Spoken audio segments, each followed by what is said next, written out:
ampliar la profundidad, decía yo, la forma en la que se está manifestando el estallido de esta recesión no tiene precedentes, va a ser una recesión de una profundidad sin precedentes, y seguramente la crisis del coronavirus también lo que va a determinar va a ser la extensión en términos temporales de esta recesión.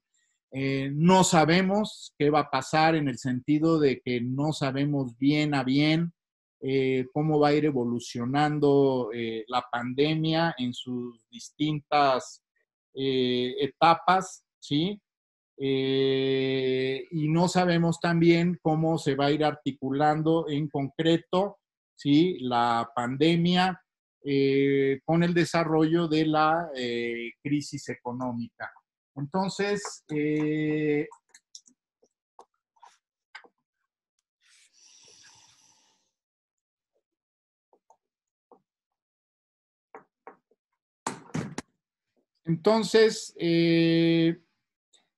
voy a pedir si me releva alguno de los dos y yo continúo con mi exposición porque surgieron algunos problemas técnicos, ¿sí? Y yo al rato continúo. Entonces, no sé quién de los dos pueda relevarme un minuto en la exposición. Sergio o Lorenzo. Vale, bueno. ¿Qué hago? Empiezo un poco a presentar lo que, o a exponer brevemente lo que había pensado, que de hecho, Sí, tú continúa. sí, que de hecho se relaciona bastante a lo que estaba diciendo Abelardo, ¿no? Claramente estamos en una fase complicada y sobre todo me parece nueva. Es difícil hacer, digamos, analogías históricas con una crisis de esta naturaleza. También porque es en curso, me parece como prematuro ya decir va a ocurrir esto, va a ocurrir lo otro. Entonces, me ha gustado también, digamos, el enfoque que empezabas a desarrollar tú, Abelardo. Estoy de acuerdo, digamos, la manera en la cual yo intentaría de presentar algunas reflexiones es quizá utilizando el método, ¿no? El método que eh, compartimos quizá también en el área, es el método de la economía política, ¿no? Entonces, de ver la crisis teóricamente desde estas perspectivas, después intentando de analizar el posible impacto que puedan tener, ¿no? Entonces, en primer lugar, quizá algo sobre la naturaleza de esta crisis. Lo que se está leyendo por los trabajos, no sé, de la OSD, del Fondo Monetario, pero también de algunos gobiernos, es, digamos, que se trate de una crisis transitoria, ¿no? Y se están preguntando si es una crisis que tendrá forma V o una crisis que tendrá forma AU, ¿no? Y se está, digamos, calculando más o menos que en cada mes que siguen esas restricciones que se han implementado, los diferentes países van a perder un 2% del Producto Interno Bruto, ¿no? Entonces, por ejemplo, para México hoy salió la cifra de menos 4%, entonces que detrás hay probablemente la idea que el país se parará por unos 2 meses, ¿no? Aquí me parece, digamos, ese tipo de visión de la transitoriedad de esa crisis me parece, digamos, problemática. Yo pienso que es difícil imaginar una vuelta a la normalidad o al status quo antes de ese determinado periodo. La misma crisis, los mismos acontecimientos que estamos observando están transformando de forma muy importante, digamos, la situación. Es una especie de evento que nos lleva a una situación completamente nueva, ¿no? Entonces, esto me parece importante subrayarlo. De otro lado, también las mismas características de esta pandemia implican que no van a ser, digamos, restricciones solamente a corto plazo, sino que también es algo que muy probablemente se va a prolongar en el tiempo, ¿no? Entonces, por esos dos factores, el primero me parece quizá el más importante, es que con esa crisis entramos en un cuadro completamente nuevo, entonces no hay una vuelta atrás. También de acuerdo con Abelardo cuando nos indica que la crisis tiene una relación importante con la condición, digamos, de la economía mundial en el momento en el cual empieza, ¿no? Hemos visto ya una deceleración importante también en países como China y, como mencionaba Abelardo, hacia, digamos, la recesión o la recesión en América Latina, pero también los indicadores en Europa apuntaban a una deceleración muy fuerte. Lo mismo vale, de hecho, también por los Estados Unidos, ¿no?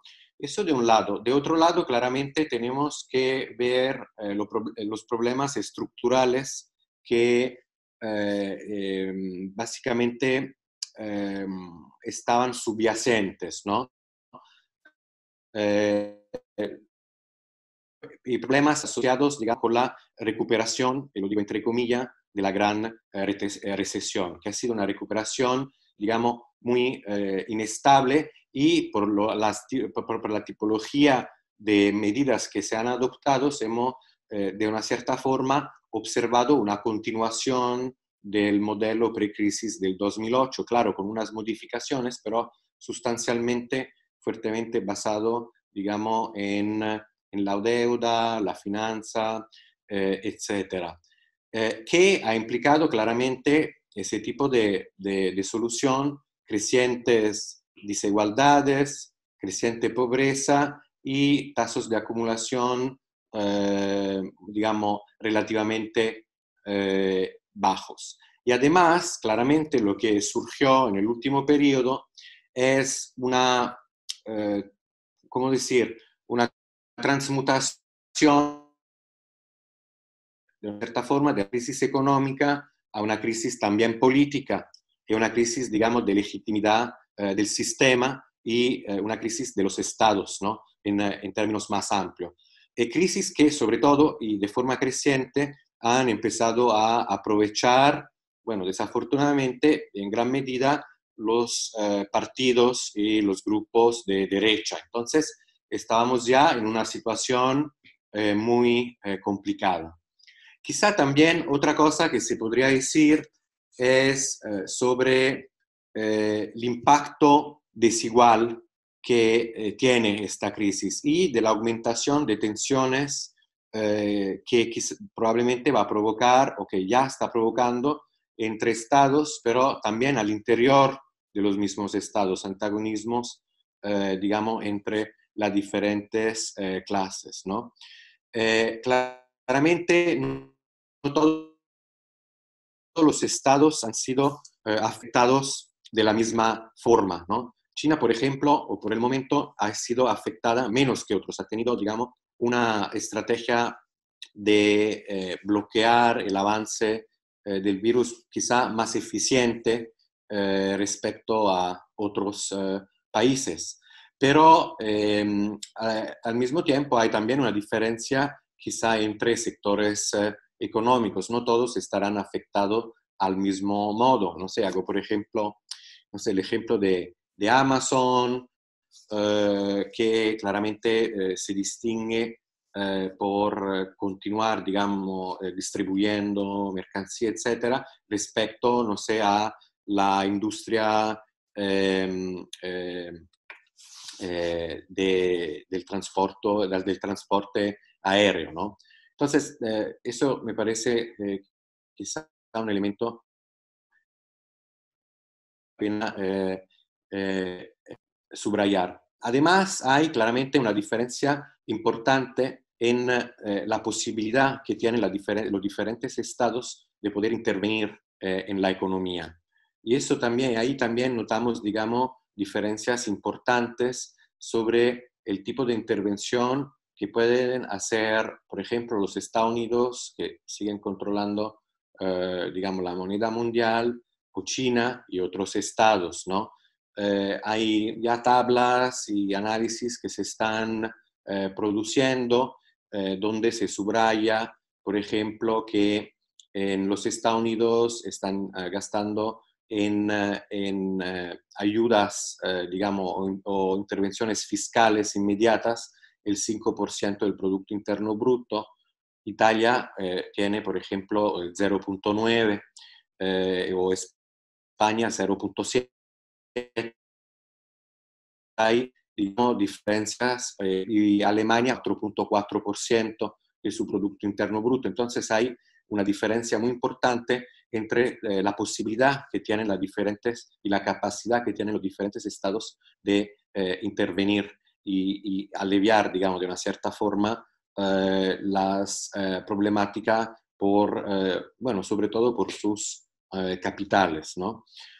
Otra cosa que me parece interesante es que, digamos, uno, bueno, se imagina que una pandemia de una emergencia sanitaria podría, digamos, conllevar a más solidaridad entre diferentes estados, ¿no? Pero lo que hemos digamos, observado es que, al contrario, se incrementó, digamos, la competencia, ¿no? Entre diferentes estados. Y un ejemplo tajante de esto es lo que por ejemplo, en la Unión Europea, donde cada Estado, digamos, intervino por su propia cuenta, independientemente de lo que necesitaban otros Estados. Ahora se está hablando que, bueno, que quizás se está cruzando un punto de no retorno por la Unión Europea.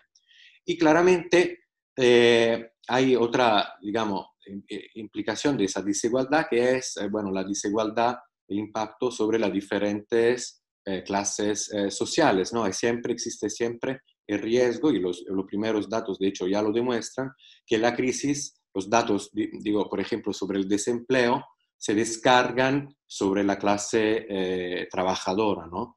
Y también, bueno, en otra, digamos, eh, formas de subordinación y dominación. Por ejemplo, también en la contingencia se está hablando de cómo es importante y relevante toda la cuestión de género, del trabajo, etcétera, se va recayendo de forma aún más fuerte sobre las mujeres. Hay también, digamos, estudios que ya demuestran de cómo en diferentes barrios de diferentes ciudades, los barrios de menor ingresos están mucho más afectados en términos no solamente económicos, sino también por la misma epidemia.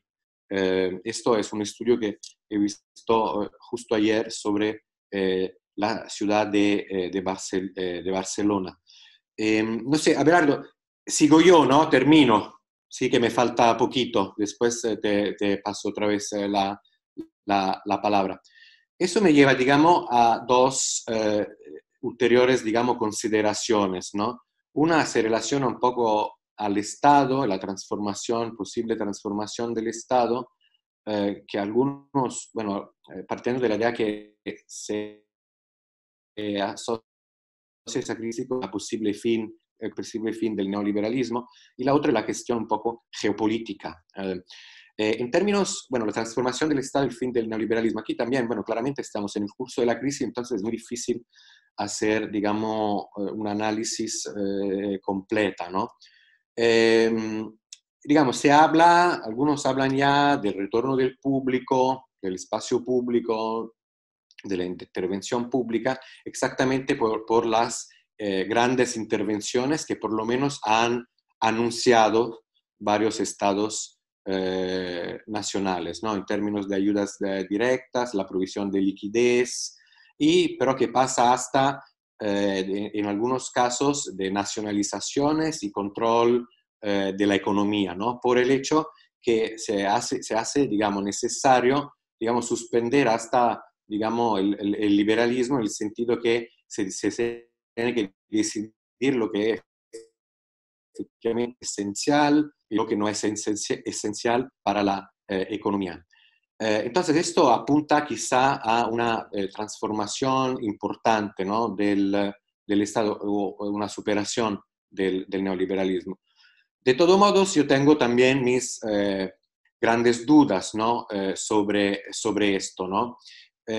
Pienso que tenemos que ver y esperar, ¿no? Porque la cuestión es, serán, digamos, hasta qué punto serán efectivas esas medidas y sobre todo serán de verdad, digamos, universales, equitativas y solidarias, o en poco empezarán también a establecer, bueno, en algunos lugares ya lo está haciendo, restricciones para grupos, digamos, ya marginados, como por ejemplo los migrantes, ¿no? Entonces, no es dicho que, que el hecho que haya intervención estatal nos haga transitar a una superación del neoliberalismo. De hecho, podría hasta ser su profundización de una cierta forma y hasta más autoritario. Con esto quiero también, digamos, decir que algunos han dicho que la crisis, que esa crisis fue exagerada y casi inventada, ¿no? Uno de esos autores es Agamben, que, bueno, que es muy, muy respetable, que habló de cómo fue, digamos, sí, casi exagerada para implementar, digamos, formas de gobierno mucho más autoritarias, ¿no? Y eso me parece, digamos, esa idea me parece problemática. Quizá, pero sí se puede decir que se está aprovechando esta situación para en futuro implementar formas de gobierno efectivamente más autoritarias, ¿no? Y finalmente, bueno, es también interesante de cómo China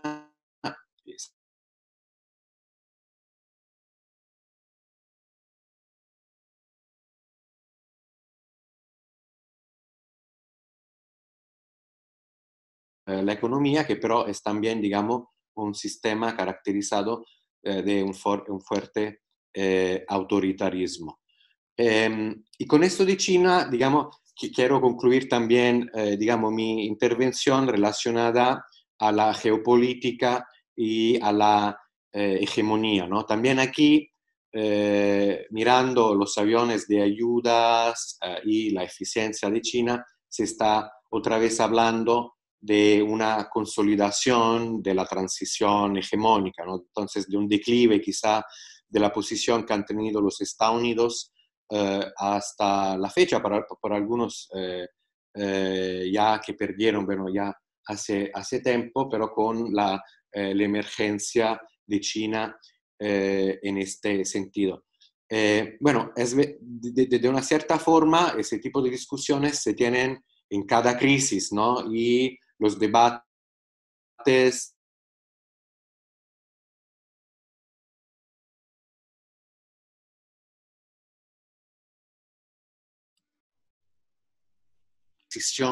sea algo de mucho más complejo. Y no quiero, bueno, no quiero abundar demasiado sobre esto, pero es verdad que sí que hay, digamos, una novedad importante, ¿no? Y aquí me gustaría, digamos, retomar un poquito también el trabajo de Arrighi, que subrayaba de la importancia de un Estado demostrarse como fuerza o como guía intelectual y moral, ¿no? Y como modelo, etcétera, en situaciones de caos sistémico, ¿no? Y eso sí que efectivamente, aunque, digamos, en términos económicos, quizás sí China pueda recuperar o avanzar aún más, ¿no? La novedad quizá está efectivamente, pienso, en ese punto que,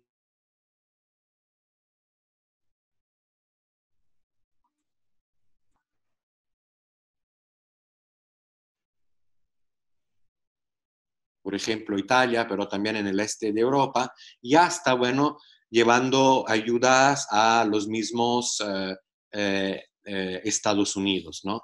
Entonces sí hay, digamos, quizá eh, um, un incremento de la posición de China en términos económicos y esta vez también haciendo el pasaje a lo político y cultural bastante importante. Aunque me parece, digamos, demasiado pronto ahora de decir que en este momento, vamos a ver lo que ocurre, podemos hablar de una transición, ¿no?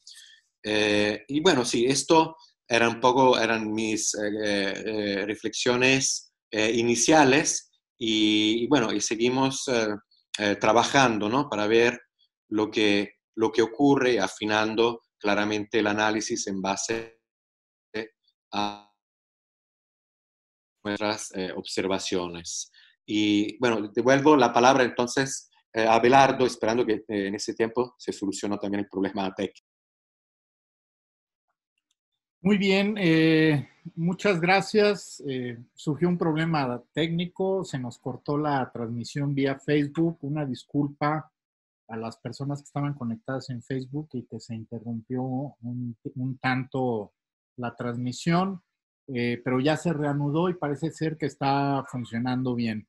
Bien, me quedaba yo al final de mi primera hipótesis en la que señalaba yo, no es la pandemia del coronavirus la causa de la recesión económica mundial en la que está entrando el sistema, ¿sí? Lo que señalaba yo es que la pandemia del coronavirus lo que está determinando es la fuerte profundidad que ya está teniendo esta recesión y seguramente la duración de la recesión. Pero insisto, no es la pandemia del coronavirus la causa de esta recesión. Paso a mi segunda hipótesis, que tiene que ver con una caracterización inicial de esta recesión con respecto a las crisis que ha vivido la economía mundial ya desde hace varias décadas. Aquí el planteamiento general desde la perspectiva de la crítica de la economía política marxista es el siguiente. La economía mundial entró en un periodo de crisis estructural desde la década de 1970. Las crisis capitalistas son crisis siempre de rentabilidad, porque el objetivo de los capitalistas es obtener ganancia y todas las decisiones que ellos toman están guiadas por las perspectivas de rentabilizar sus capitales invertidos. Entonces, la economía mundial entró en crisis estructural en los años 70 y esta crisis estructural lo que desató fue un conjunto de medidas de reestructuración por parte de los capitales más fuertes, ¿sí? Para tratar de restablecer esas condiciones de rentabilidad que se pusieron en entredicho en la década de los 70. Estas medidas de reestructuración es lo que hemos conocido, lo que conocemos ahora como el neoliberalismo, ¿sí? El neoliberalismo como estrategia de recomposición de la rentabilidad de los grandes capitales del mundo, ¿sí? Sin embargo, el neoliberalismo, si bien ha sido favorable para restablecer parcialmente la rentabilidad de los capitales productivos, ¿sí? También ha generado un esquema muy contradictorio en que al mismo tiempo ha permitido o ha incentivado más bien la hipertrofia, ¿sí? De las formas, de los mecanismos y de los mercados de inversión financiera especulativa, lo que se ha llamado la financiarización de la economía. Entonces, lo que ha vivido la economía capitalista ya desde hace varias décadas es, por un lado, un lento crecimiento de la actividad económica general y del empleo, una precarización de las condiciones de trabajo de la mayor parte de los trabajadores del mundo, eso por un lado, una creciente internalización de los flujos de capital de todo tipo, lo que se ha llamado la globalización, pero en particular también un desarrollo periódico, sistemático de burbujas financieras especulativas, ¿sí? A donde se canalizan en estos mercados especulativos una gran parte del crédito que genera el sistema. Entonces, tanto la recesión de 2000-2001 como la de 2007-2009 tuvieron un componente financiero especulativo muy fuerte en términos de el detonante de ambas crisis, ¿sí? Las crisis del capitalismo siempre son crisis también productivas, pero los factores detonantes pueden ser de distinto tipo. La actual recesión, sí, hay que analizarla con detenimiento, pero la actual recesión ya mostraba indicios, decía yo, desde finales del año pasado, y también ahí el componente de sobreexpansión de burbujas especulativas era ya bastante notorio y ya había desatado el que se prendieran focos amarillos, incluso por parte del Fondo Monetario Internacional, en términos de la sobreexpansión de ciertos mercados especulativos. Pero también esta recesión ha tenido en su desarrollo, en su inicio, un componente comercial y productivo muy especial, ¿sí? Que tiene que ver mucho con las guerras comerciales que desató el presidente de Estados Unidos, Trump, no solo contra China, sino también contra la Unión Europea y contra México y contra todo el mundo. Entonces, esta recesión también tiene un componente por el lado de estas guerras comerciales y los impactos que ha tenido también sobre los esquemas de producción en distintas regiones del mundo, ¿sí? Pero aquí la idea fundamental que vamos a tener que seguir discutiendo y desarrollando es analizar la especificidad de esta recesión, que bueno, evidentemente cuando coincide con el despliegue de esta pandemia de coronavirus, pues va a adquirir unas características, sí, que no tenía, ¿sí? Ya decía yo, en términos cuantitativos es profundidad y duración, pero en términos cualitativos, evidentemente, también su articulación con la pandemia del coronavirus le va a dar unas características específicas. Entonces, ese es un tema de discusión y es un tema de estudio en los próximos meses y en los próximos años. Finalmente, mi tercera hipótesis se refería al hecho de que la pandemia del coronavirus, ¿sí? No es una pandemia que se desarrolle sobre la base, diría yo, de una página en blanco, ¿sí? Yo considero que, por un lado, tenemos que indagar, ¿sí? Cuáles son las condiciones que, decía yo, ya en algunos casos se habían previsto del despliegue de una pandemia de este tipo en el marco, ¿sí? De el cambio climático, que cada vez es más claro, está generado por la actividad humana que se ha venido desarrollando por lo menos en los últimos, de manera aguda, en los últimos 30, 40 años en el país, digo, en el mundo. Y es muy importante que consideremos esto porque pues algo vamos a tener que hacer, ¿sí? Los objetivos de la lucha contra el aumento en contra del cambio climático, del aumento de las temperaturas, han sido muy infructuosos, ¿sí? Y la temperatura tuvimos el año pasado el año de temperaturas promedio más altas desde que se tiene registro. El invierno del hemisferio norte también ha sido el invierno más cálido desde que se tiene registro. Entonces, seguramente todos estos elementos son elementos que son parte de la explicación de la expansión de la pandemia del coronavirus. Yo no soy especialista, pero pues hay algunos indicios que habrá que explorar. Eso por un lado. Por otro lado, hay un elemento que es muy importante. En los últimos 40 años, en el marco de las estrategias neoliberales de reestructuración que se han venido instrumentando a lo largo y a lo ancho del planeta para tratar de enfrentar la crisis estructural de rentabilidad del capitalismo, ¿sí? Hemos visto, por un lado, una precarización generalizada de las condiciones de trabajo y de vida de los trabajadores en todo el mundo, ¿sí? Pero también hemos visto, en el marco de las políticas neoliberales de austeridad, un debilitamiento de lo que es el estado del bienestar, en particular de los sistemas de educación y muy, muy en particular de los sistemas de salud. Para todos es conocido, ¿sí?, que ha habido un deterioro de los sistemas de salud. Digo, no solo en México, en nuestro país, eso es muy claro, ¿sí? El deterioro de los grandes sistemas, el Seguro Social, el ISSSTE para los trabajadores del Estado es patente en las últimas 4 décadas.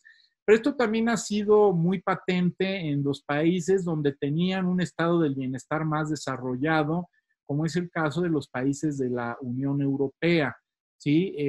Y ni qué decir en el caso de Estados Unidos. Entonces, el desarrollo de la pandemia y las tasas de infección, el grado de morbilidad y los grados de mortalidad también tienen que evaluarse a la luz del gran deterioro de los sistemas de salud. En el caso de Europa, aquí Lorenzo, el mismo Sergio nos podrán dar más luz al respecto. Italia y España son países muy afectados, pero también son países en donde los sistemas de salud pues también han sufrido un deterioro. Es muy claro, ¿sí?, que las tasas de infección y las tasas de mortalidad se deben en gran medida a que los sistemas de salud se saturan, ¿sí? Y cuando los sistemas de salud se saturan, pues evidentemente las posibilidades de atender a los enfermos, pues se diluyen y en ese sentido seguramente se afectan las tasas de mortalidad. Pero esto es un fenómeno a nivel mundial, no nada más es en Italia, en España. Yo creo que uno de los países donde más va a tener un efecto en términos de las tasas de mortalidad va a ser en Estados Unidos, porque de por sí Estados Unidos tenía sistemas de salud que nunca fueron tan generalizados como los de la Unión Europea, ¿sí? En Estados Unidos, por ejemplo, los indocumentados pues no acuden a los servicios de salud porque sobre todo a partir del endurecimiento de las políticas de deportación que se da desde el gobierno de Obama, pues la gente tiene miedo que si va al hospital, pues lo agarran y lo deportan, ¿sí? Entonces, esa gente no acude a los sistemas de salud. Los sistemas de seguridad privados, pues son muy caros, ¿sí? Difícilmente, al igual que en el caso de México, la gente que no tiene empleo o que tiene empleo precario, es capaz de pagar los deducibles para recibir una atención médica suficiente. Entonces, eso ya se está manifestando en podríamos decir, la virulencia con que la pandemia del coronavirus se está desplegando en los Estados Unidos. Entonces, concluyo mi intervención, ¿sí? Son 3 grandes temas a debate. Yo creo que es importante que sigamos abundando en ellos. Estoy convencido, ¿sí?, de que la salida de esta pandemia tiene que ser una salida en donde enfrentemos las causas estructurales de lo que nos ha llevado a esta situación. Y en ese sentido lo discutimos seriamente. Creemos que esta pandemia y esta gran depresión son elementos de lo que es una crisis del sistema, es una crisis sistémica. Y en ese sentido, la reflexión que tenemos que hacer es en términos de qué es lo que tenemos que cambiar, no solo en el corto plazo, sino en el largo plazo, para poder constituir un sistema que afronte las causas de lo que estamos viviendo actualmente y que efectivamente nos permita como humanidad avanzar en una senda distinta a la que hemos venido, en la que hemos venido transcurriendo no solo en las últimas décadas, sino en los, bueno, desde que se inicia el sistema capitalista. Por mi parte sería todo y le daría la palabra a continuación al doctor Sergio Cámara.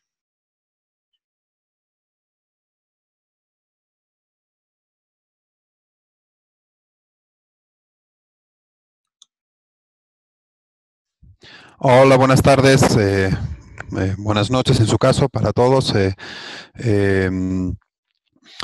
Bueno, como se mencionó en la introducción, estamos empezando el día de hoy un ciclo de conferencias en los que vamos a tener oportunidad de debatir ampliamente todos estos temas fundamentales e importantes que están saliendo.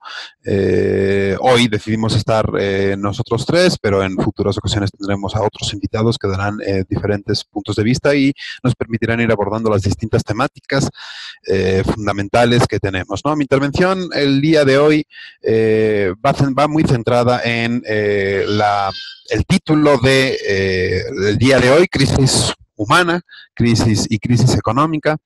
Y en primer lugar, yo quiero destacar el calado, la profundidad de esta crisis por la que está atravesando actualmente la humanidad.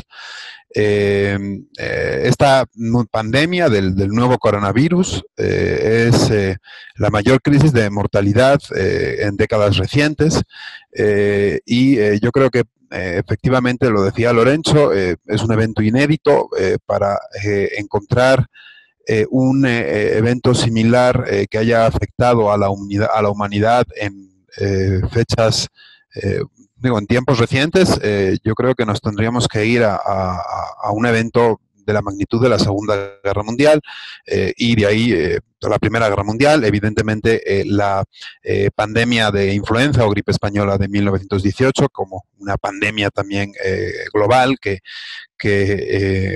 tiene una cierta similaridad, etcétera, ¿no? Yo, cuando he hablado con gente sobre este tema, digo, nuestra generación, la generación de los que vivimos en la actualidad, desde los muy mayores hasta los no tan mayores, no nos ha tocado vivir, o de manera quizá muy tangencial a algunos, una situación de gran crisis de la humanidad como la que hay actualmente, ¿no? Pocos quedan vivos de la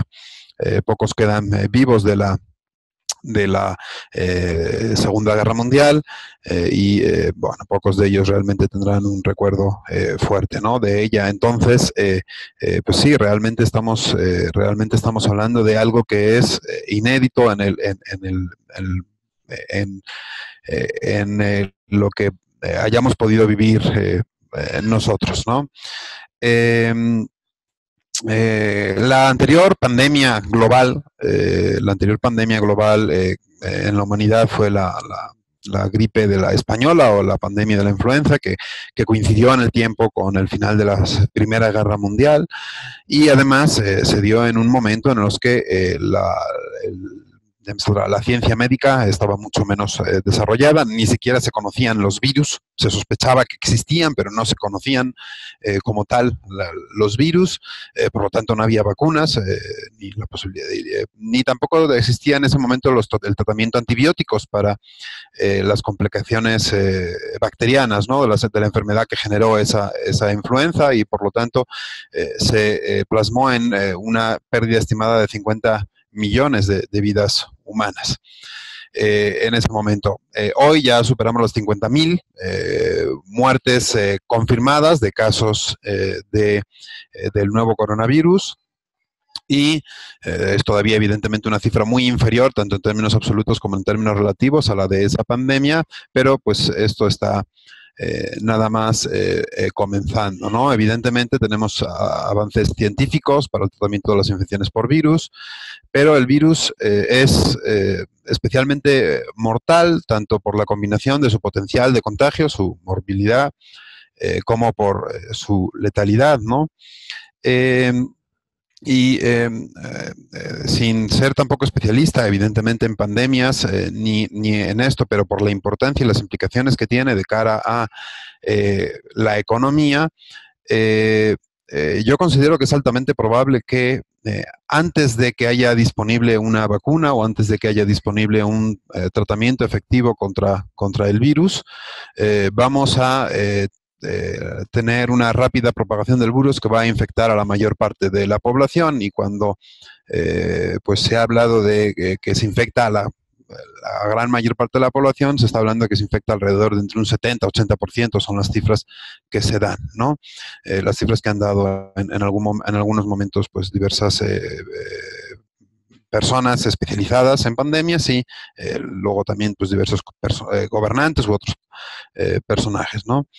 Si ese escenario es así, y estamos hablando de un escenario, por lo tanto, de varios meses, de más de un año, por lo tanto, en realidad el factor determinante para saber cuál va a ser la gravedad en términos de pérdida de vidas humanas, pues va a ser la tasa de letalidad que tiene el coronavirus, de aquellos que se infectan, cuántos desarrollan la enfermedad y cuántos no solamente desarrollan la enfermedad, sino que fallecen, ¿no? Y aquí todavía se ha hablado de muy diversas, se ha hablado de diversas tasas, desde un 3.4 que planteó inicialmente la Organización Mundial de la Salud en China, hasta tasas inferiores al 1%, que se han hablado en algunos estudios preliminares médicos, pero evidentemente ese dato va a ser muy importante para saber cuánta gente va a morir, ¿no? Para cerrar sobre la gravedad y profundidad de la crisis humana en la que estamos en la actualidad, pues sí, efectivamente destacar las escenas que se han vivido en países como España, como Italia, y que se están viviendo ya en otros lugares, que parecían impensables, ¿no? Hace unos pocos meses, hace unas pocas semanas, y que actualmente pues han tenido que, digo, las han enfrentado una parte importante ya de la población, y las tendrá que enfrentar la mayor parte de la población mundial, ¿no? Estamos hablando de la incapacidad de los sistemas públicos, de los sistemas nacionales, del Estado, de realmente tratar a los pacientes, de poderles dar un tratamiento adecuado ante la enfermedad de una manera pues muy generalizada, ¿no? No quiero entrar en por qué se desarrolló la pandemia, creo que es un debate ultra interesante, no voy a entrar en él, creo que tendremos que trabajarlo y que deberá ser parte de este ciclo de conferencias. Sí que quiero mencionar que se han utilizado estrategias diferentes, distintas, para confrontar el virus en las distintas países entre distintos países, ¿no? Dentro de las mismas regiones geográficas, por ejemplo, en Asia y en Asia Oriental, ¿no? Específicamente China, Japón y Corea del Sur han tenido estrategias distintas para enfrentar el virus, y parte de estas estrategias, por ejemplo, se han replicado en Europa, ¿no? Mientras que Italia y España procedieron a cierres no tan drásticos, quizá como el de Wuhan y la provincia de Hubei, para evitar los contagios, aunque tardíos también, ¿verdad? En cuanto a su implementación. Hay otros países de Europa que efectivamente no han cerrado la economía, no han parado el contagio social, etcétera, ¿no? Y hay diferentes estrategias para confrontar el virus, pero lo que se percibe hasta de momento y en la actualidad es que ninguna de esas estrategias parece que esté funcionando mejor a otras. ninguna de esas estrategias, insisto, parece que esté funcionando mejor a otras. Lo raro que se está viendo es que más bien donde los casos de éxito para confrontar la pandemia han sido más bien localizados geográficamente en los países de Asia Oriental. Han sido actualmente, y evidentemente la situación sigue evolucionando, han sido China, pero también ha sido Corea del Sur con una estrategia totalmente distinta, China con una estrategia de contención y de absoluta del virus, cerrando absolutamente la economía, Corea del Sur con una estrategia de pruebas masivas y de detección de contactos, y el caso de Japón con una estrategia también distinta, no elabora pruebas masivas, elabora un número bajo de pruebas, etcétera, pero los tres países paradigmáticos, otros países de Asia también, han conseguido hasta ahora al menos frenar la pandemia y que no tenga consecuencias tan fatales en la vida. Y sin embargo, otros países que han aplicado estrategias similares o a alguna de estas tres estrategias distintas que han aplicado estos tres países, han obtenido resultados totalmente diferentes y disímiles, ¿no?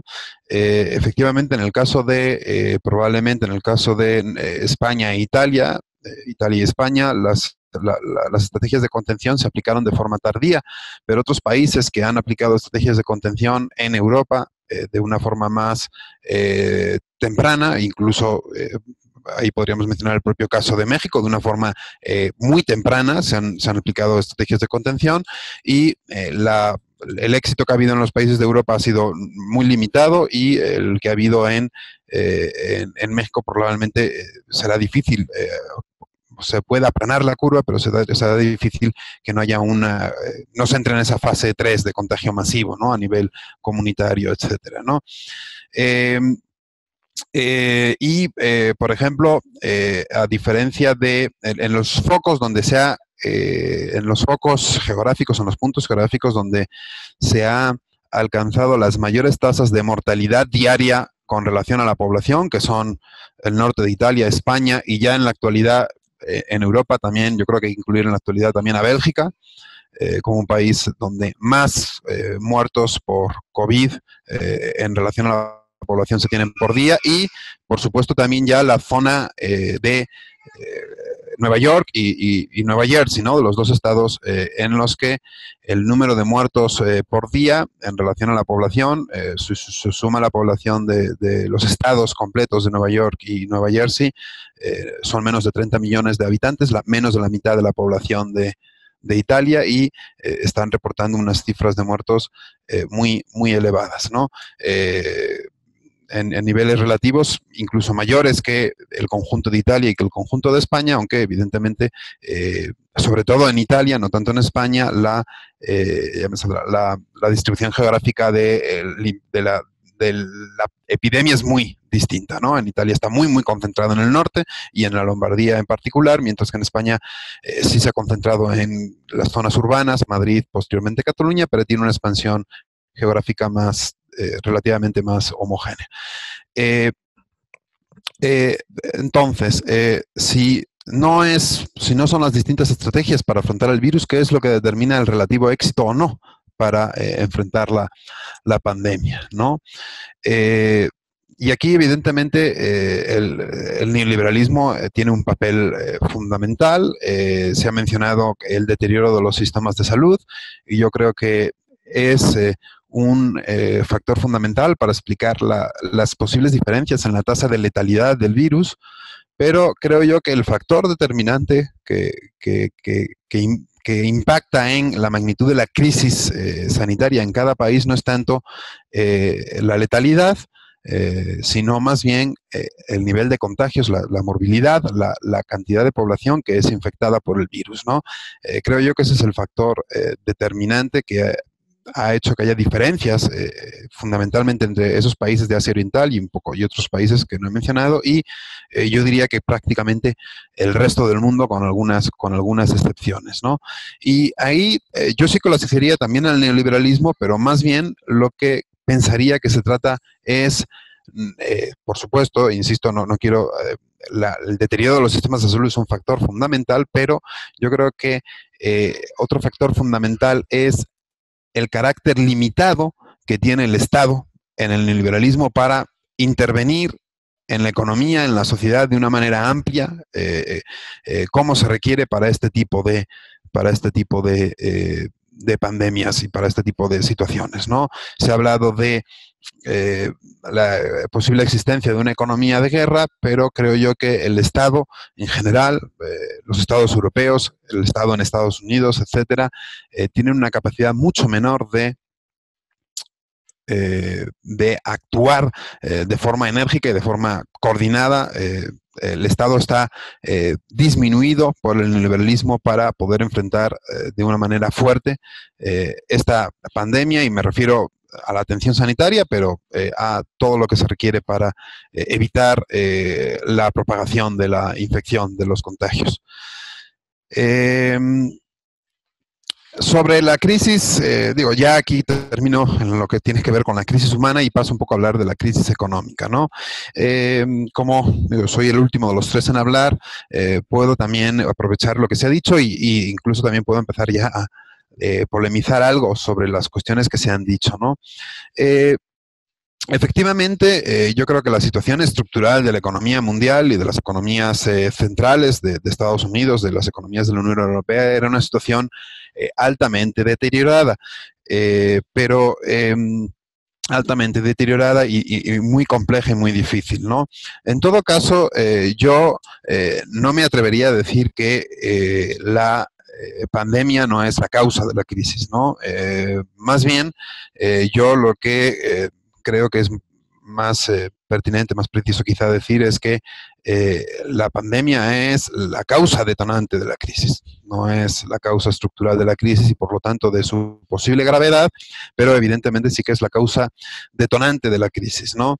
Y el papel que juega esta situación estructural de la crisis efectivamente va a tener mucho que ver con este debate de qué forma va a tener la crisis, ¿no? Si va a tener una forma de V, que es lo que están defendiendo el Fondo Monetario Internacional y otros organismos internacionales, de que sí va a ser una crisis de alta, va a ser una crisis muy profunda, de una contracción brutal, muy rápida del producto, pero de la que se va a salir rápidamente. Por eso los programas de alivio, por así decirlo, económicos que se están implementando, que Lorenzo empezó a mencionar algunos datos, pueden ser útiles. Se habla también de una crisis en forma de U, no, va a ser una crisis prolongada porque por diferentes incluso se habla de una crisis en forma de L, de una entrada a una nueva fase depresiva, larga, etcétera, ¿no? Para darnos cuenta de la profundidad cíclica de la contracción que se está viviendo en la economía mundial, efectivamente Lorenzo mencionó los datos sobre las solicitudes de desempleo en Estados Unidos, ¿no?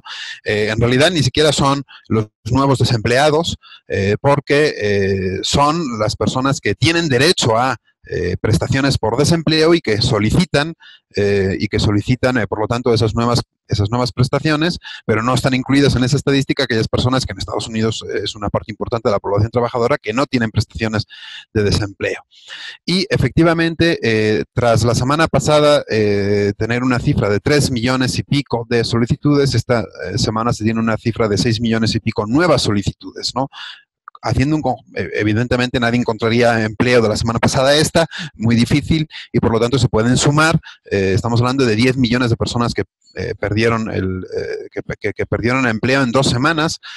Para hacernos una idea, estos datos, este dato en la crisis anterior, la de 2007-2009, alcanzó un máximo semanal, es un dato semanal que se publica todas las semanas, de 660.000, 670.000 solicitudes nuevas de desempleo. Esto quiere decir que en 2 semanas prácticamente se han tenido las mismas solicitudes de desempleo que lo que se tenía en el momento más álgido de la crisis de 2007-2009 en 4 meses prácticamente, ¿no? Nada más en 2 semanas. Es una contracción altamente profunda y la fuerte profundidad y especificidad, efectivamente, como decía Abelardo, que tiene esta crisis por su vínculo con la pandemia, se muestra en esta, en este en esta gravedad o en esta profundidad de la contracción. Es una contracción inédita, yo creo que nunca, del producto y del empleo. Cuando tengamos datos ya más definitivos, etcétera, con los que trabajar, yo creo que no habrá comparación de esta contracción del producto con todo esto. Y evidentemente, ante la situación estructural, que no quiero ya hablar mucho más de ella, de la elevada cantidad de deuda que había acumulada por este proceso de neoliberal y este proceso de acumulación en las formas financieras y especulativas de valorización del capital, creo yo que va a implicar una crisis no nada más de gran profundidad en términos coyunturales, sino una fuerte crisis en términos estructurales. Y por último, para concluir, quiero mencionar, ¿y por qué? Hablé antes de las diferentes estrategias. Hay algunos países que han decidido no parar la economía, se dice, ¿no? Seguir con la actividad económica, no pararla. Y otros se dice que han decidido, no, mejor frenar. Y bueno, los que han decidido no parar la economía, en muchos casos lo dicen porque la mejor estrategia para enfrentar la pandemia es permitir los contagios y que haya una más rápida inmunización de la población, siempre que tengamos un sector sanitario que pueda abordar claramente o abordar de forma solvente esa situación. Eso parece que no se está dando en ningún lugar del mundo, ¿no? Y en cambio, en otros momentos se ha dicho el debate de economía frente a personas, ¿no? Y en el capitalismo y desde el método de la crítica a la economía política, y más teniendo en cuenta la fortaleza que ha demostrado el capital en la época neoliberal y la virulencia que ha demostrado el capital frente a la vida de las personas, ahora quizá es un poco sorprendente ver cómo parece que se pusieran las personas, ¿verdad? Cerrando la economía, frenando por encima de la acumulación de capital, ¿no? De la economía, de la acumulación de capital. Y yo creo que es otro debate que habría que abrir, y a grandes rasgos esto se debe a que y cierro con lo que empecé, el tamaño de la crisis humana es tal que los propios hacedores de la política económica, los propios estadistas,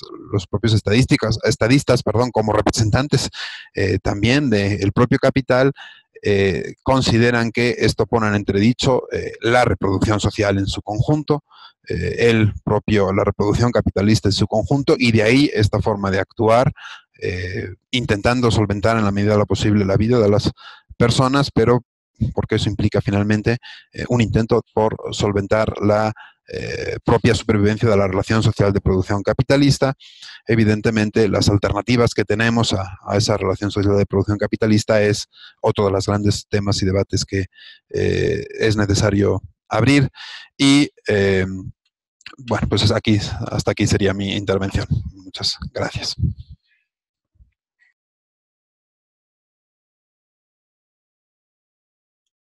Muchas gracias, Sergio. Bueno, pues entonces lo que vamos a hacer es iniciar una primera ronda de preguntas.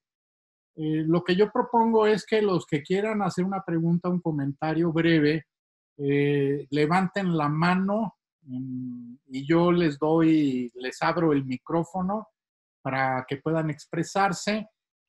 Podemos conjuntar 5 o 6 preguntas o un poquito más y damos la palabra a los expositores nuevamente. Antes de continuar, ya algunos levantaron la mano, ahorita les doy la palabra.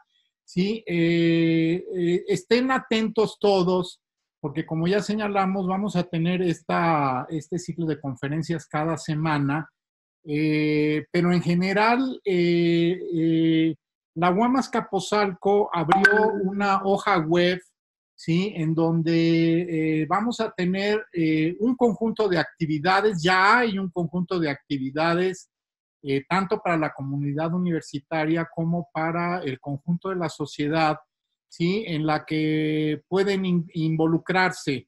En particular, estamos planeando el echar a andar cursos en línea de diferentes temáticas, ¿sí?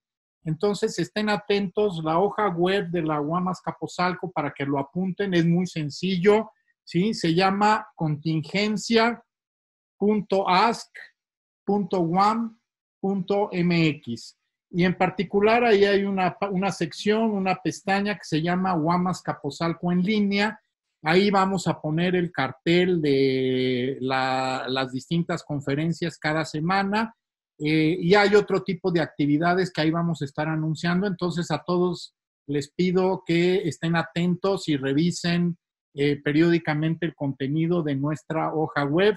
Repito, contingencia.ask.uam.mx. Bien, le empezaré a dar la palabra a las personas que me la han solicitado.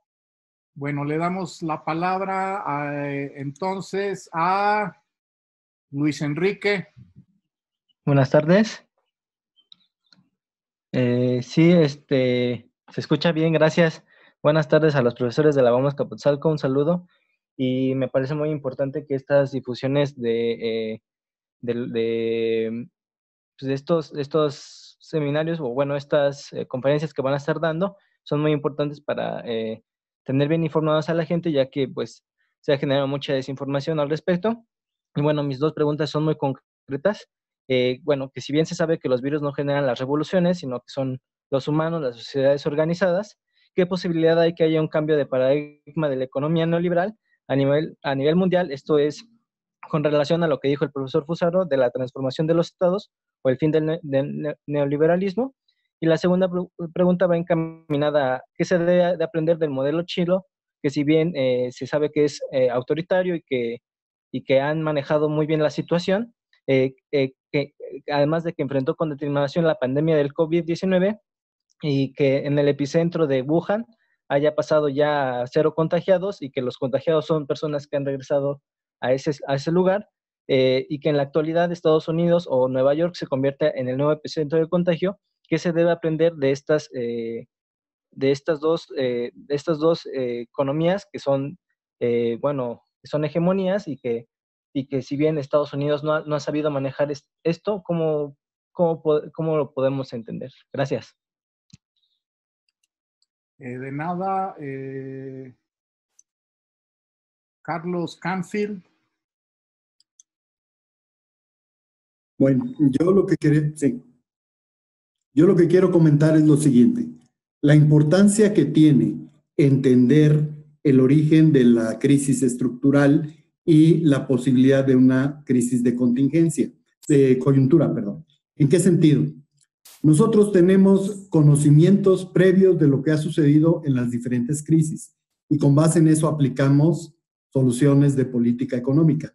Política monetaria fundamentalmente, si son shocks exógenos, y política fiscal y de otro tipo, en el caso de shocks endógenos. Aquí la situación es la siguiente. ¿Cómo podemos, y es la pregunta, cómo podemos nosotros proponer soluciones de política económica a una situación que es inédita? Nos vamos a basar en lo que ya conocemos y es muy claro. Por ejemplo, si nosotros vemos un shock exógeno, que podemos verlo, por ejemplo, dado por la volatilidad, nos va a generar en la economía estadounidense una disminución en los precios que va a durar 6 meses de 2% y un incremento en el desempleo que va a durar 12 meses. Esto es lo que tradicionalmente conocemos. Sin embargo, y si apuntamos a esa idea de que el capitalismo puede morir o no y que va a tener duración de largo plazo, aquí la cuestión es también la siguiente. La misma globalización, los mismos cambios que hemos visto han hecho que las situaciones se aceleren. Entonces, realmente tampoco estamos seguros de que los cambios van a ser, de que la recesión vaya a ser tan duradera. ¿Por qué? Pues porque hay otras cosas que apuntan. En concreto, la pregunta es, cómo podemos aplicar las cuestiones que ya conocemos a un evento que es inédito. Gracias.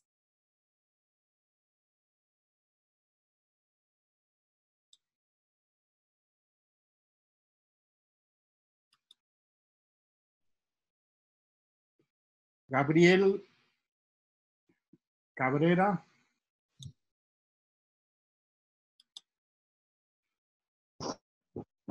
Hola. Hola. Hola, no sé si me escuchan. Ok. Bueno, un saludo primero. Muchas gracias por la actividad. Y a los tres participantes, a los tres ponentes. Y mi pregunta sería concretamente, desde el análisis que hacen algunos economistas, como Michael Roberts, ¿verdad?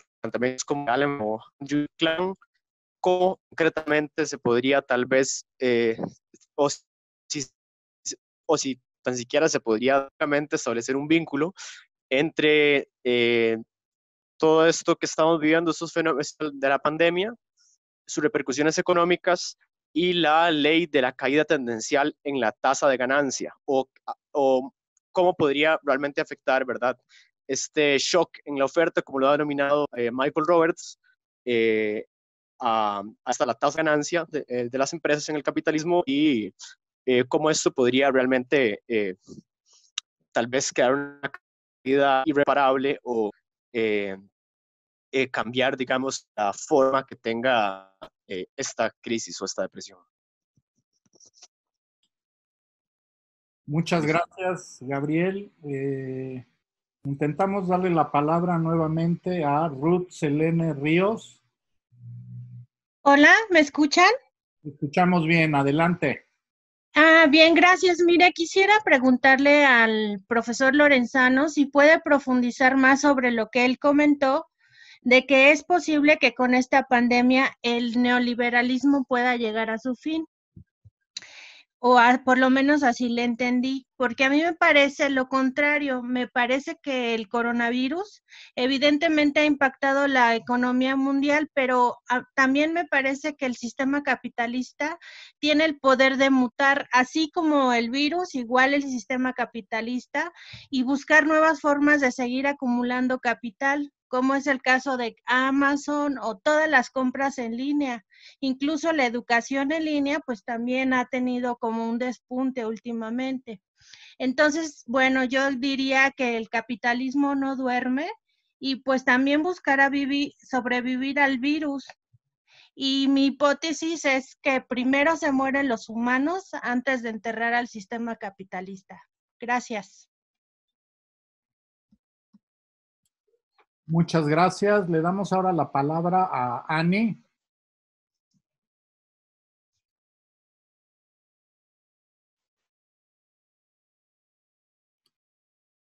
Ani, ¿estás por ahí?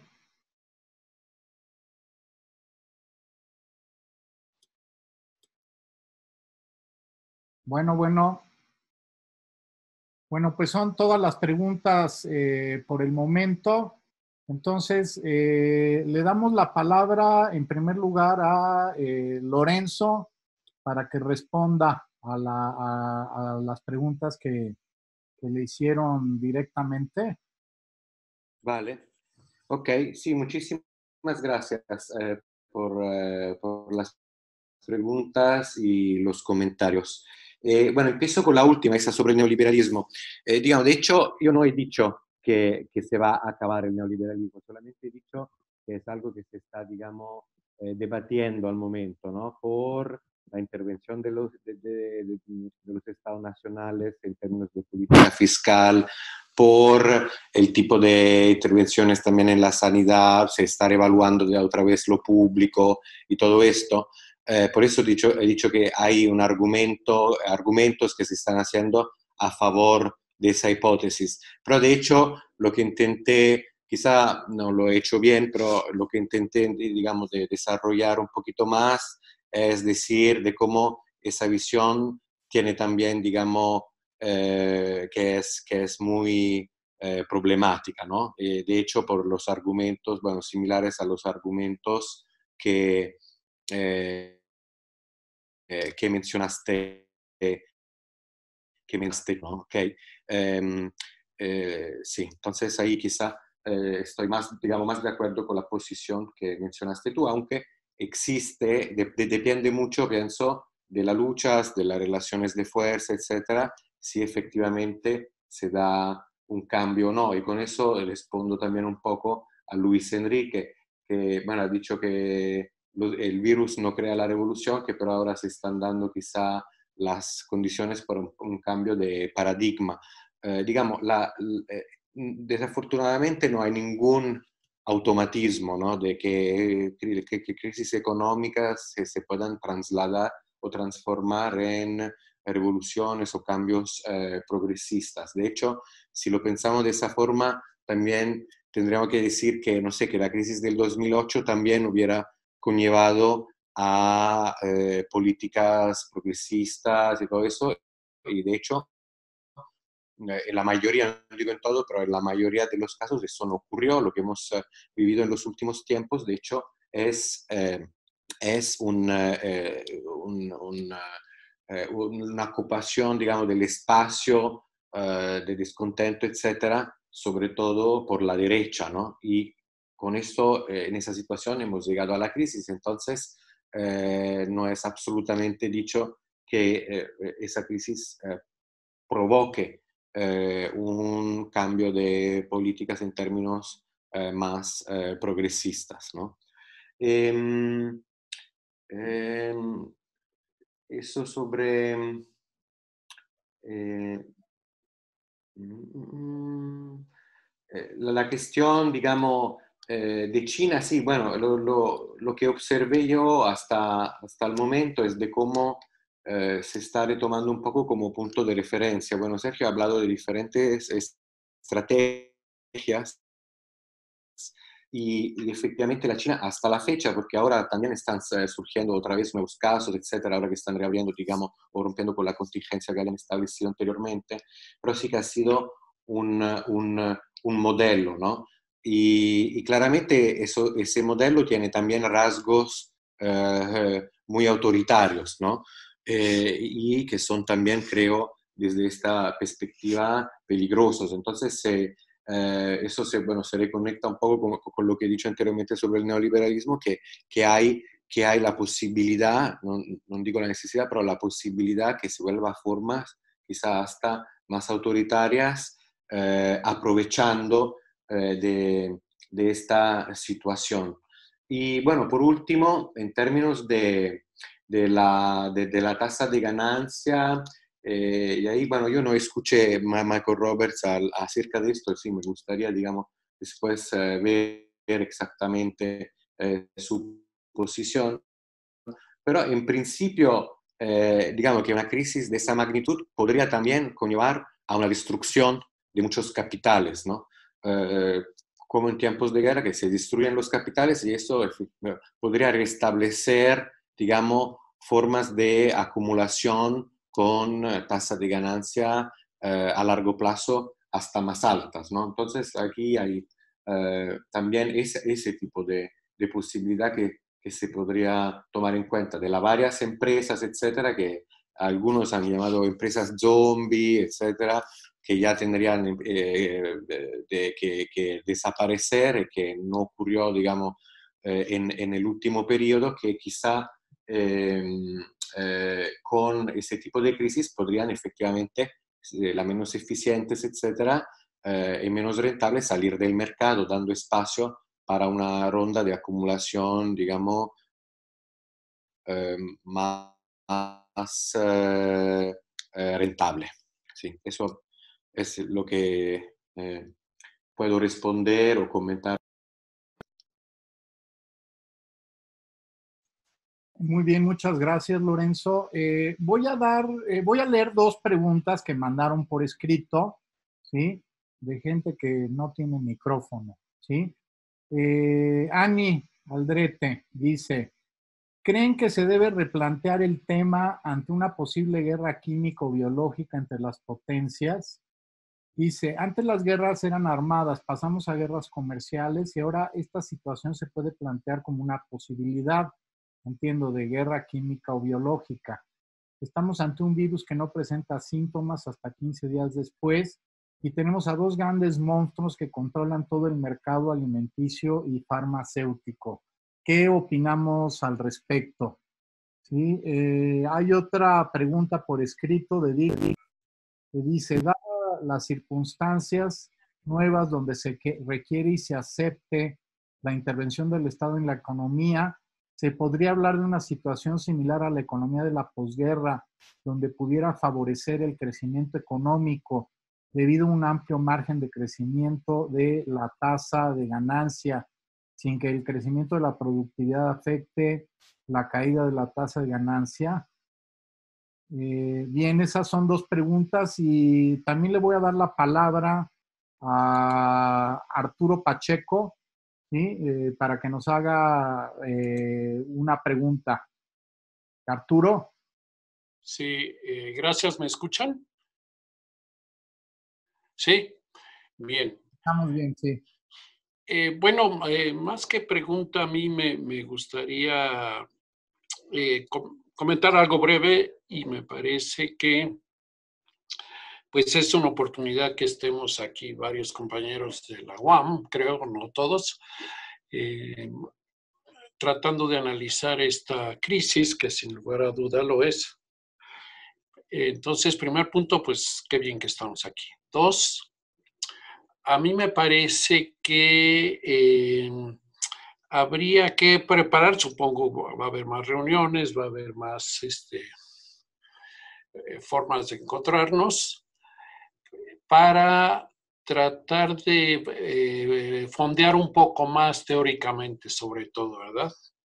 Es decir, creo que habría que, voy a decir dos, tres cosillas, a lo mejor se pueden comentar algo por Lorenzo, Sergio, Mariña, etcétera, compañero para todos. Por ejemplo, ¿qué va a pasar con el Estado Nacional? Esta crisis mundial implica repensar un poco el papel de los estados. Dos, ¿qué va a pasar con las clases sociales?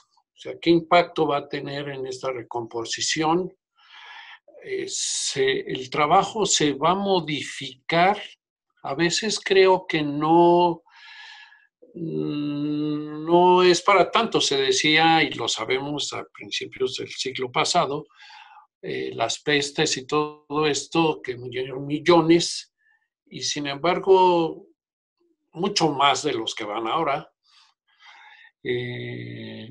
sin menospreciar, sin la tremenda desgracia, pero el sistema siguió funcionando, el sistema capitalista, en otras condiciones, desde luego, pero siguió vivo. Hoy estamos hablando, pues sí, tal vez a nivel mundial, no sabemos qué va a pasar. Se habla de un poco menos de un año, una vacuna, etcétera. Sí está cuestionando al sistema, pero también puede ser que, como alguien dijo por ahí, se refuerce. Entonces, mi pregunta es un poco, comentario es, no estaremos, en términos, obviamente una vida perdida es una vida perdida, ¿verdad? Pero no estaremos un poco deslumbrados viendo esto más grande de lo que es en términos de transformación social, económica mundial, ¿verdad? No creo que esta crisis tenga ese calado todavía. Entonces, bueno, es un comentario, repito, no tengo más elementos por el momento, habría que reflexionar un poco de mi parte, claro, para poder decir algo un poco más, digamos, coherente, más teóricamente, más fuerte, etcétera, etcétera. Pero creo que a veces estamos queriendo ver una transformación de mayor calado que no va a haber. Gracias. Muchas gracias, Arturo. Voy a leer otros dos comentarios. Sergio Reyes, desde Montevideo, Uruguay, dice, la discusión tiene que ver con lo que decía Arturo, creo yo. La discusión sobre el fin del capitalismo me recuerda a la frase de Jameson. Es más fácil imaginar el fin de la humanidad que el fin del capitalismo. Es verdad que no tenemos categorías para pensar lo que nos está pasando. La crisis es también crisis con las categorías con las que se piensa la realidad. Muy bien, gracias a Sergio Reyes. Voy a leer otro de Italia, de economía. Si pensamos que el capitalismo toma formas distintas de acumulación, ¿podríamos encontrarnos con el origen de una nueva forma de acumulación? ¿Qué tan distinta puede ser esta forma de la neoliberal? Habrá que esperar y ver. No es la muerte del capital, es su renacimiento en una forma nueva.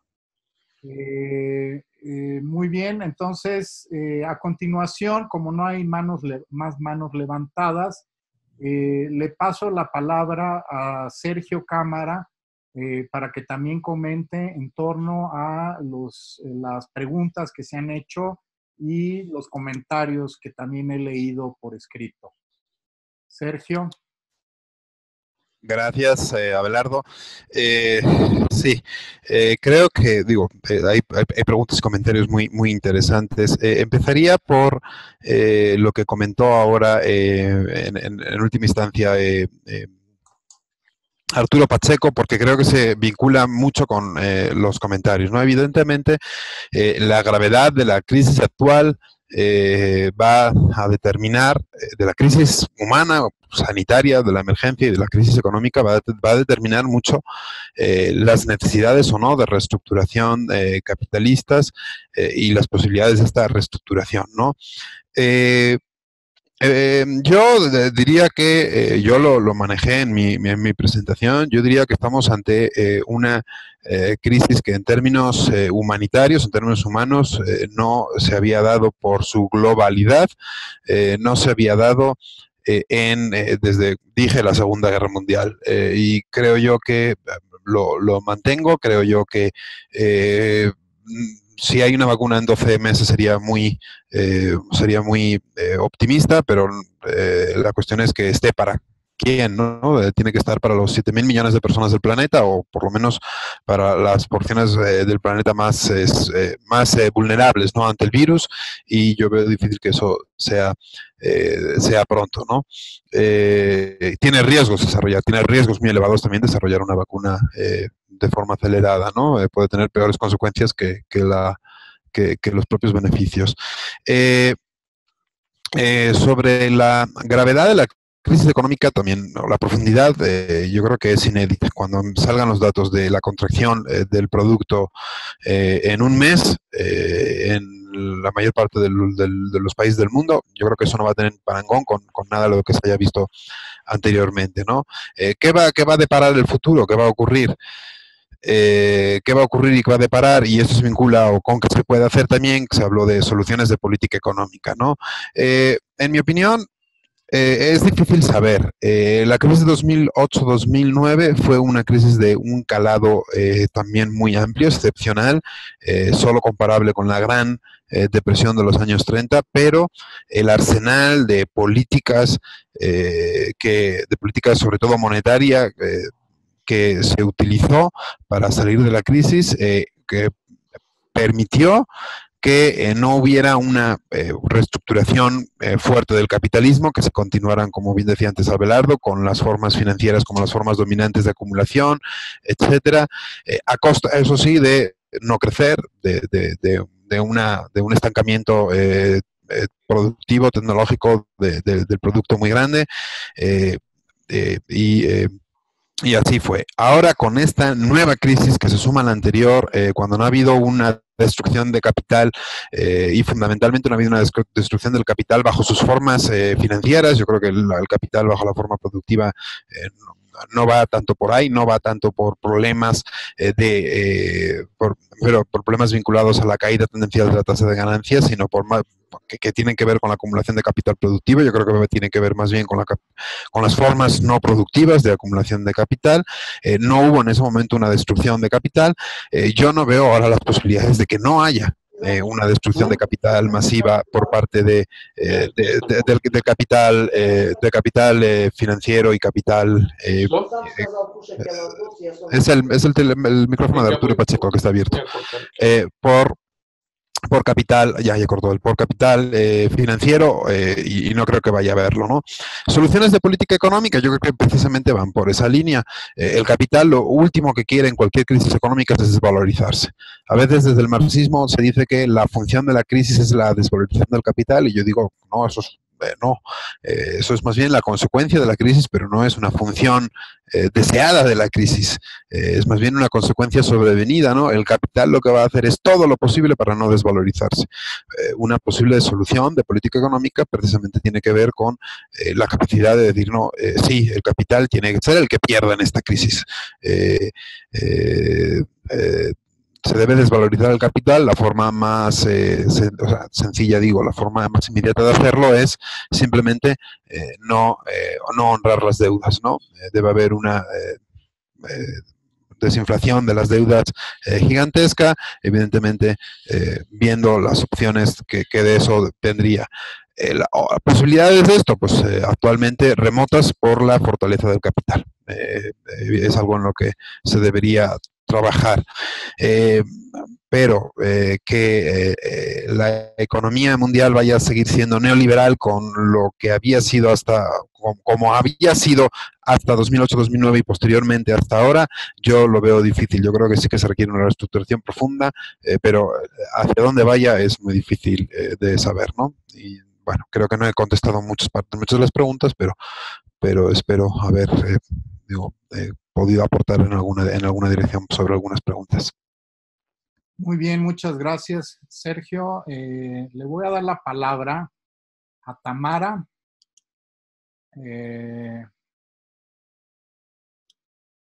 Ok, ¿ya se escucha? Ya te escuchamos, Tamara. Vale. Sí, creo que en esta última respuesta de Sergio dio un poco algunas respuestas justamente de preguntas que me habían surgido. Son preguntas bastante pequeñas, concretas, pero creo que nos pueden servir, sobre todo pensando si hay personas escuchando esto que no sean precisamente economistas, que quizás es el público al que tendría que ir dirigido. No solamente a un especialista, porque de pronto un economista puede entender un poco más pues esta problemática, ¿no? Entonces, justo mis preguntas van, primero me surge la duda un poco de alguna discusión que pueda rescatar entre ustedes, de si creen que la crisis, o una recesión, mejor dicho, que si creen que la recesión ya estaba en puerta o no precisamente, que si estalla precisamente con esta pandemia o quizás solamente íbamos a estar en un estancamiento, porque esa discusión creo que la he escuchado bastante y sí me surge duda y al respecto de lo que ustedes pudieran pensar. Además, justo hablando de personas que no son economistas, ¿cómo podríamos magnificar esta crisis en términos sociales, en términos de una persona que sale a comprar a la calle y que entiende que el huevo está subiendo de precio? Así, ¿no? En palabras, digamos, un poco más sencillas, ¿cómo podríamos decirle a la gente que esta crisis está teniendo un impacto y sobre todo que le va a llegar a su bolsillo esta crisis, ¿no? Y por último, en cuanto a política económica, que si bien ya contestó un poquito Sergio hace rato, en el caso particular mexicano, ¿ustedes creen que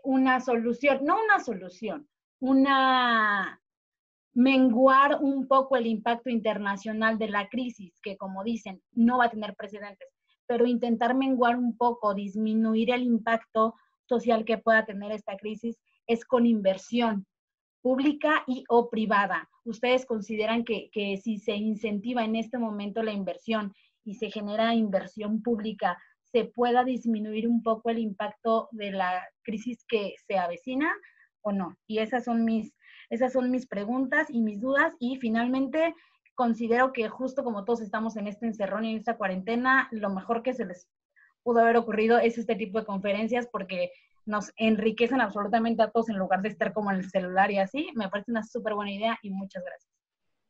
Gracias, Tamara. Le damos la palabra a Sol. ¿Aló? Hola, ¿sí me escuchan? Sí, te escuchamos bien. Sí, ok, muchas gracias.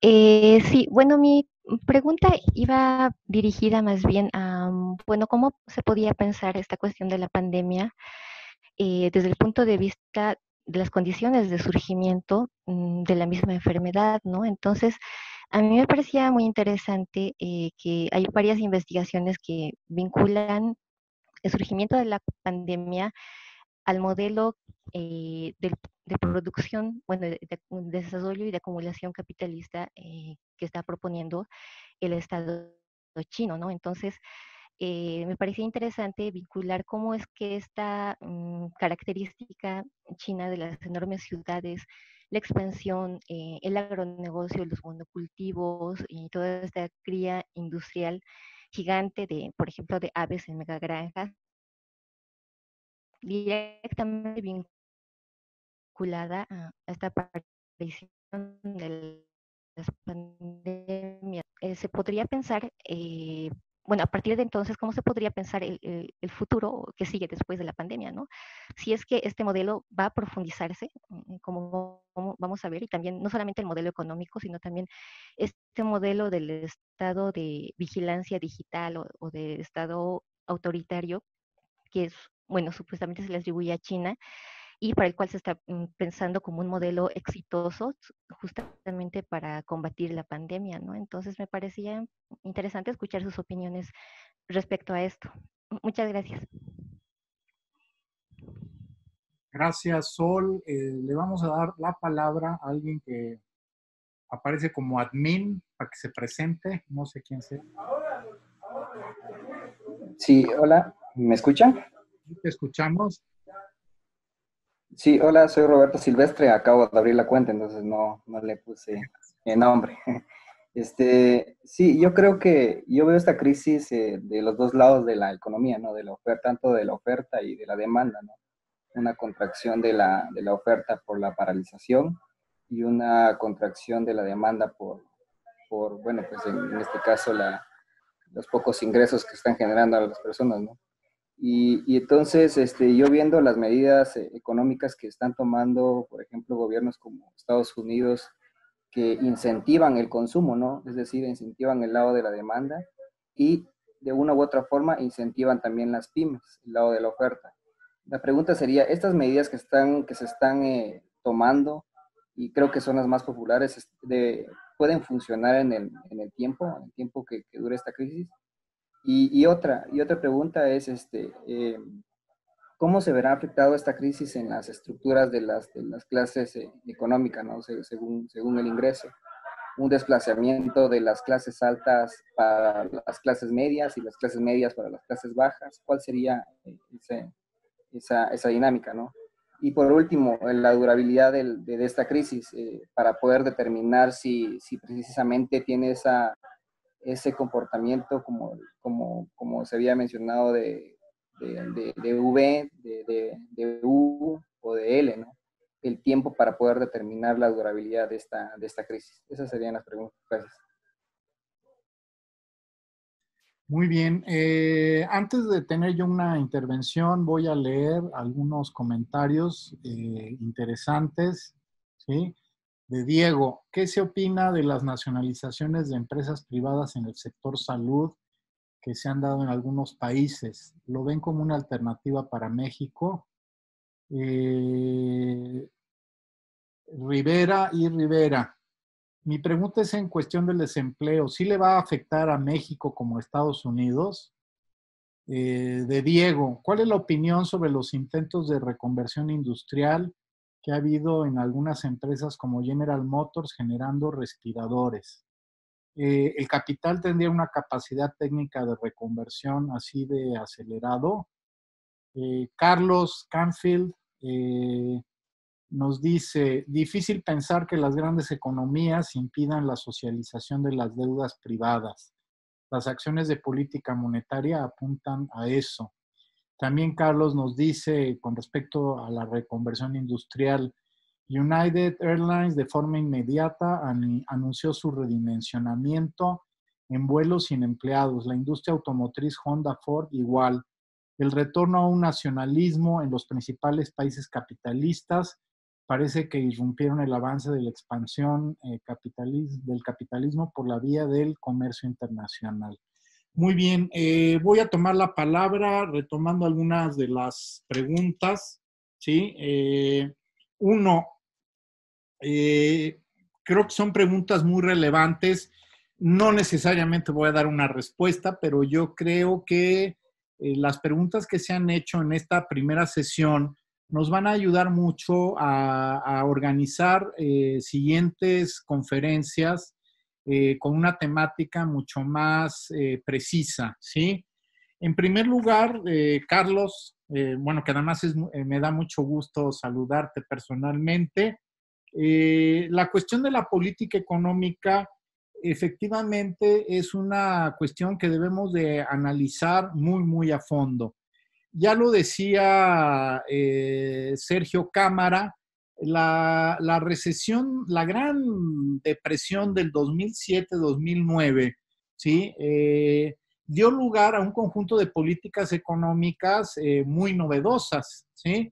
El quantitative easing, etcétera, etcétera, que eran impensables antes del estallido de esa crisis, ¿sí? Frente a la recesión actual y dada la profundidad, pues coincido también con lo que señala tanto Sergio como el mismo Carlos, ¿sí? Las políticas económicas van a estar orientadas y ya están orientadas fundamentalmente a salvar a los grandes capitales, a evitar la desvalorización de los grandes capitales. Si uno analiza lo que ya se ha anunciado, pues el programa de 3, 4 billones de dólares por parte del gobierno estadounidense, ¿sí? Pues a eso apunta, ¿sí? Tiene una parte, diría yo, cosmética, en donde se le va a dar efectivo a la población, pero bueno, lo que no se está señalando es que el endeudamiento que va a generar este gasto, ¿sí? De emergencia, pues es un endeudamiento que si no nos cuidamos, pues lo vamos a tener que terminar pagando todos. El rescate lo vamos a terminar pagando los que siempre pagamos los rescates, como ha sucedido con los grandes rescates asociados que derivaron de la recesión del 2007-2009.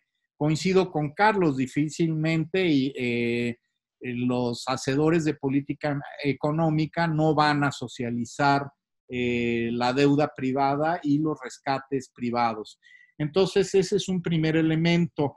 De todos modos, pues yo creo que nosotros, desde una perspectiva crítica, y por eso yo creo que es importante que le demos por lo menos el espacio de una conferencia a las alternativas de política económica, tenemos que ir pensando en desarrollar un programa de políticas alternativo al del salvamento de los grandes capitales y evitar la desvalorización de los capitales, y que esté enfocado fundamentalmente a lo que tiene que ser una política muy agresiva de recuperación de empleo y de recuperación de empleo decente, ¿sí? Aquí tiene mucho que ver con el papel que yo creo que va a tener que ver la inversión pública, ¿sí? Tamara lo dijo, difícilmente podemos tener confianza en que los inversionistas privados, ¿sí? Que están amarrados en un esquema neoliberal que desincentiva la inversión productiva y sigue incentivando la inversión financiera especulativa, sean los que puedan, perdonen el término, sacar al buey de la barranca, resolver los problemas estructurales. Entonces, más allá de las nacionalizaciones, ¿sí? Yo creo que sí debemos de plantear que tiene que ser la inversión pública la que en un momento dado irrumpa como un elemento para la recuperación cuantitativa, pero también para la modificación cualitativa de la modalidad de acumulación que sigue siendo hegemónica. Preguntas más específicas sobre el modelo chino. Yo creo que hay que ser muy cautos. Sergio planteaba, no tenemos explicación, donde parece ser que se ha funcionado con mayor eficiencia para contener la expansión de la pandemia es en China, en Corea del Sur y en Japón, con esquemas y estrategias muy diferentes en los tres países, ¿sí? Entonces yo creo que es muy temprano todavía como para evaluar en particular cada uno de los modelos. El modelo chino en particular, hay que tener claro, lo decía Lorenzo, es un modelo autoritario, pero dentro de este autoritarismo, una de las características es que el flujo de información es muy, muy limitado. Entonces, si bien yo creo que siempre hay que desconfiar de las cifras oficiales, ¿sí?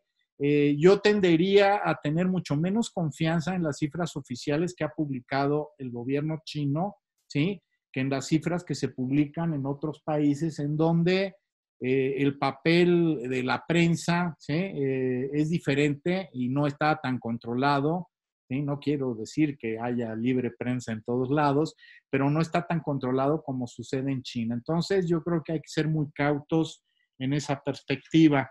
Una última pregunta, es una cuestión que tenemos que debatir. La idea de que si ya venía la recesión o no, no tiene mucho sentido la pregunta. El hecho real, ¿ya había tendencias recesivas? Sí. ¿Podíamos hablar de que ya había estallado una recesión a nivel mundial? No. ¿Sí? ¿Había focos amarillos? Sí.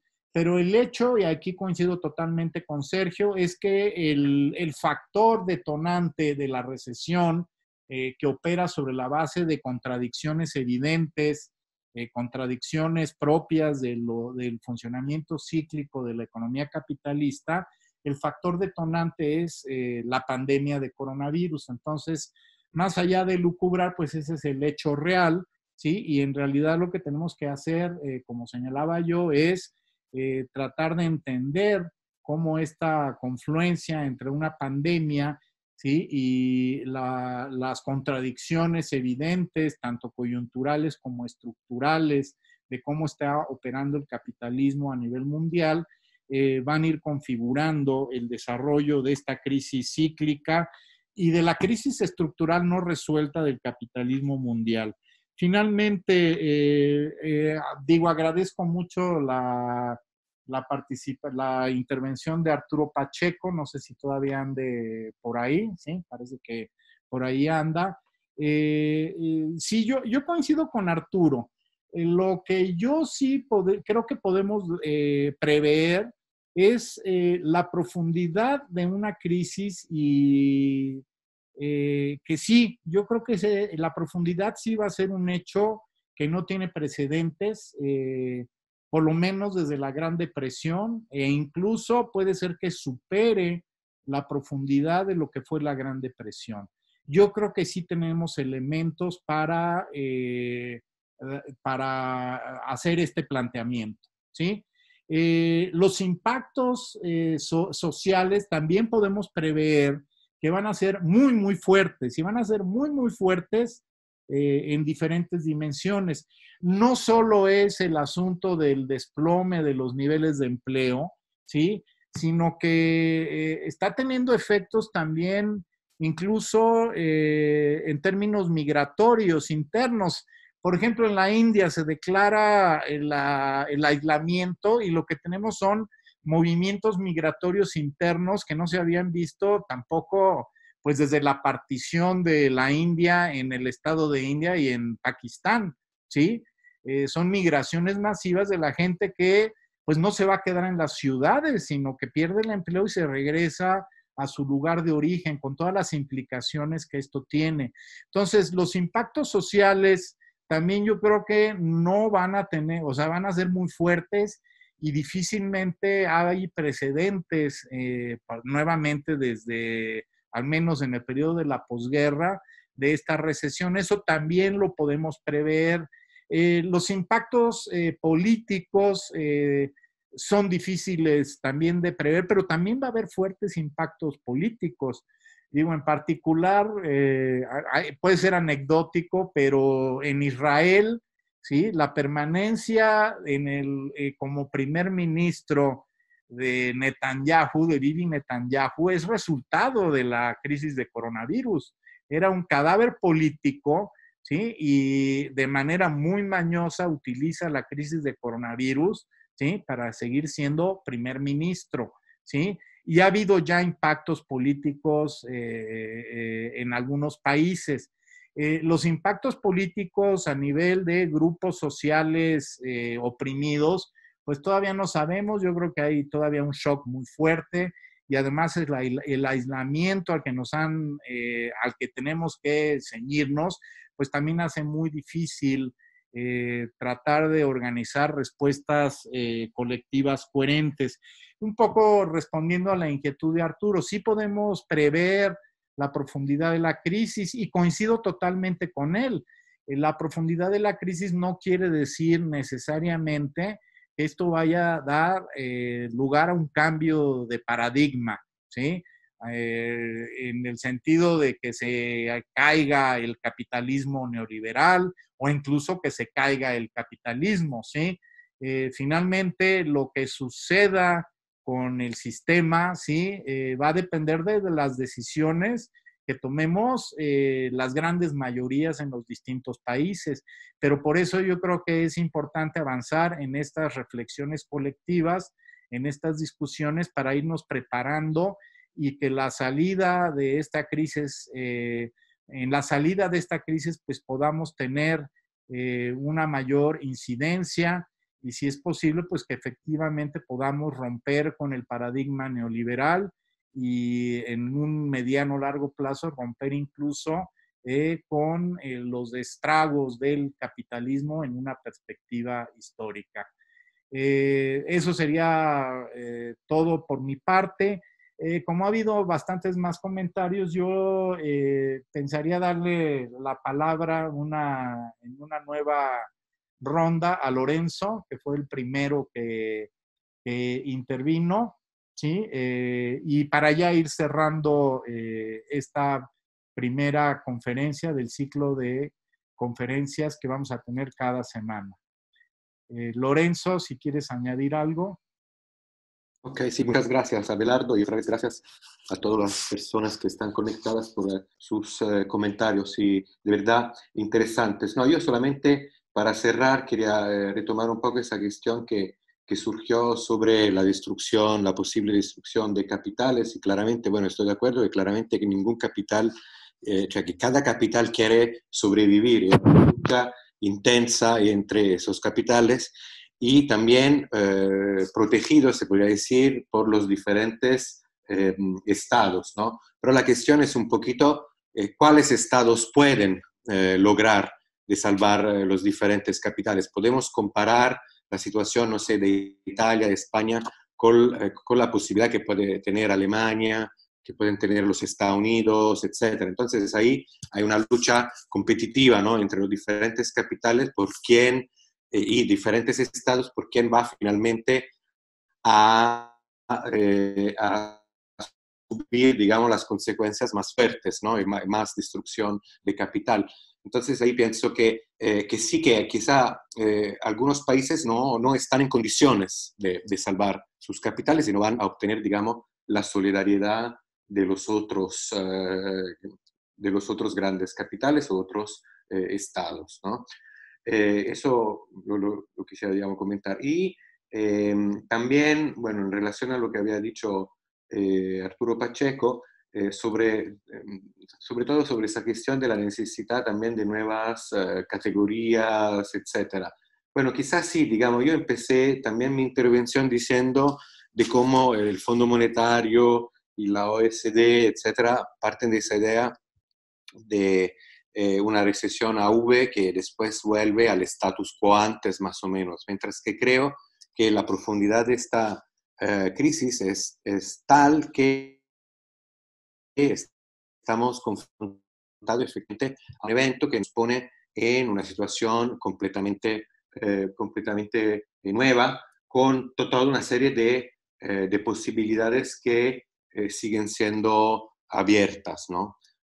Y sí, yo con esto concluyo y otra vez muchas gracias a todos. Ha sido de verdad muy, muy rico el debate y los comentarios y muchas gracias.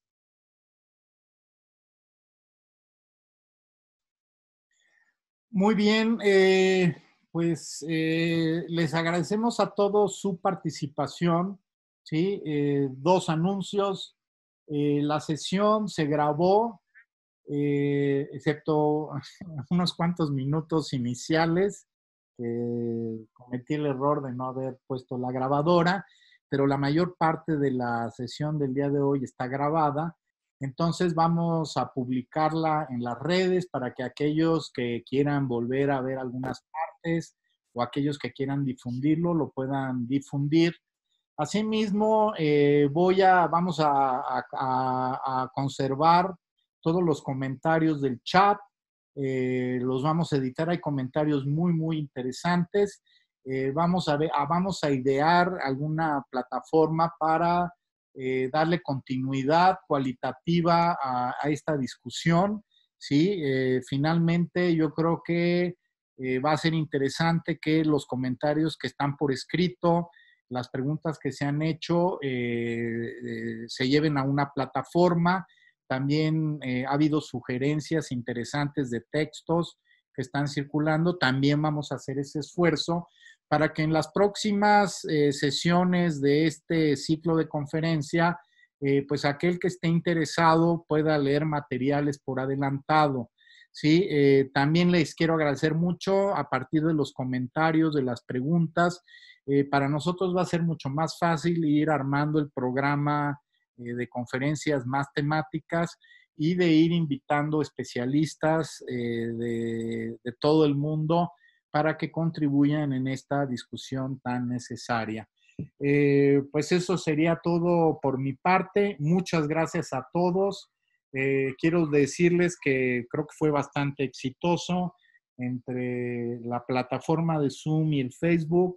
Llegamos a tener, a pesar del problema técnico temporal en Facebook, alrededor de simultáneamente de 180 a 190 personas que estuvieron siguiendo esta conferencia, ¿sí? Y bueno, esperen noticias para la conferencia del próximo jueves a la misma hora, 13 horas de la Ciudad de México. Hasta luego y muchas gracias y cuídense todos, por favor.